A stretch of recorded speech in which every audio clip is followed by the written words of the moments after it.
Now we're going to talk a little bit about the hustle throw-out and return, or open break. Now I said that you can turn in two directions. You have a cross-body lead where the follower starts on your right side, and then at the end of the pattern you've crossed the slot, so again the follower's on your right side, about to go to the left. So any pattern where the follower starts on this side and goes over there, I'm going to say is a cross-body lead. Even if the leader turns their back on the follower, or over-rotates as the follower goes through, at the end, the follower is going to go towards your left.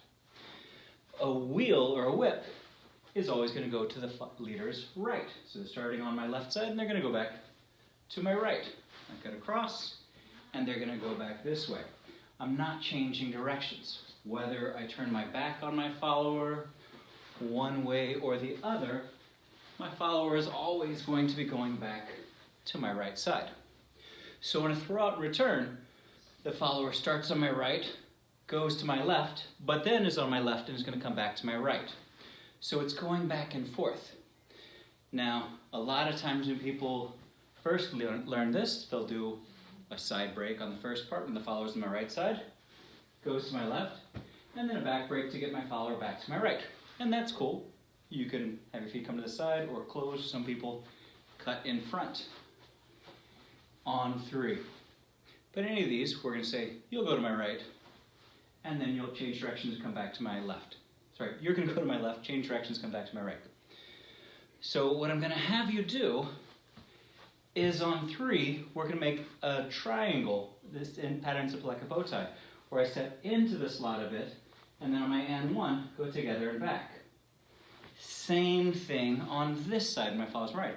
I step into the slot on 3, together back on N1. So that it ends up looking like 2 triangles or a bow tie. So the send out and return can look with back break and front break, and then gradually get a little bit bigger, ta-ta, and 1. The point is, we're not going to always be here in closed position. We can have any time my follower is to my right side and then my left and going back and forth.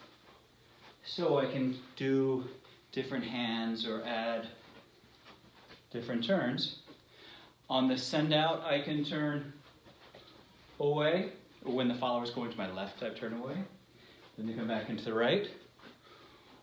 Or on the other side, as they're coming back in. So if I do this send out, 2, 3, and 1, and as they come back on this side, I turn. Let them go to my left, and then turn back as they come back.